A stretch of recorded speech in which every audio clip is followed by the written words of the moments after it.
মনে রেখার হক আদায় করে দিতে হবে। আল্লাহ রাব্বুল আলামিন বলেন, ইয়া আইয়ুহাল্লাযীনা আমানু তুবু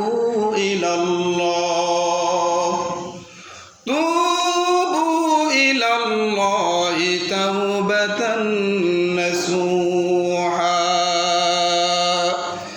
আসা রাব্বুকুম আইয়ুকাফিরা আনকুম সাইয়্যাতিকুম ওয়া ইউদখিলাকুম জান্নাতিন তাজরি মিন তাহতিহাল আনহার।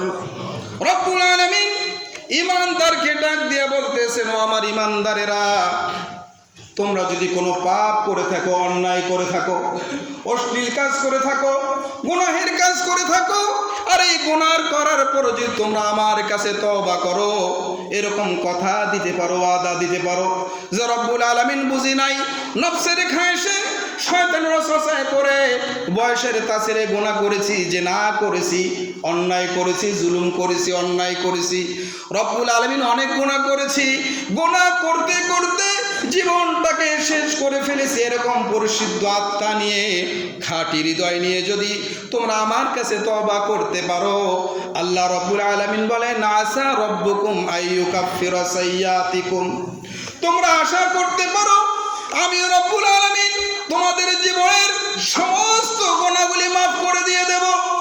রব্বুল আলামিন বলেন, শুধু মাফ করেই দেব না, আমি তোমাদেরকে এমন জান্নাত দিয়ে দেব যে জান্নাতের তল দেশ দিয়ে নদী প্রবাহিত থাকবে।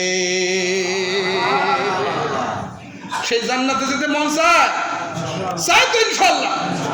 এজন্য ভাই, সেই জান্নাতের তুলনায় পৃথিবী কিছু ভাই।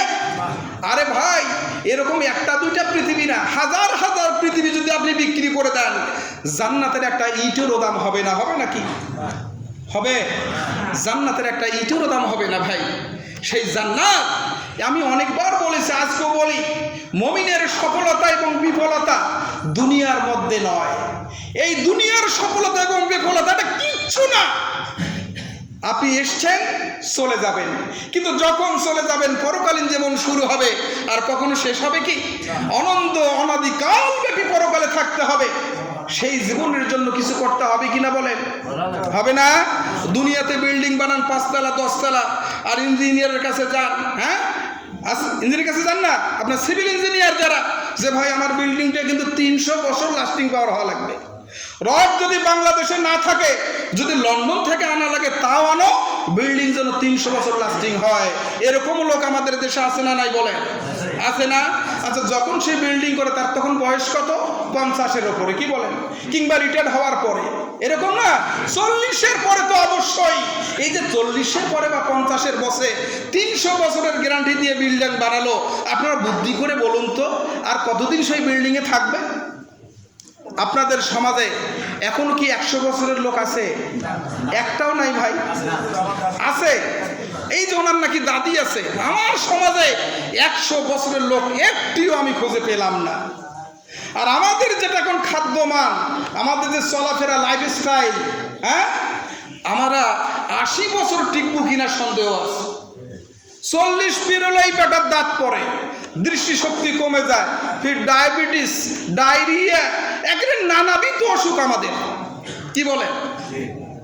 তাহলে 20 বছর বাঁচবেন বা 30 বছর বাঁচবেন, তার জন্য আপনি এত টাকা পয়সা খরচ করে 300 বছরের লাস্টিং পাওয়ার দিয়ে 10 তলা 20 তলা, হ্যাঁ, আকাশচুম্বী আপনি বিল্ডিং বানাচ্ছেন, কিন্তু যে যেমন অনাদি অনন্তকাল ব্যাপী আপনি থাকবেন, সেই জীবনের জন্য কিছু করার দরকার আছে না নাই?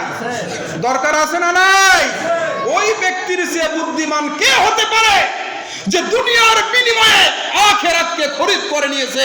বলেন সুবহানাল্লাহ।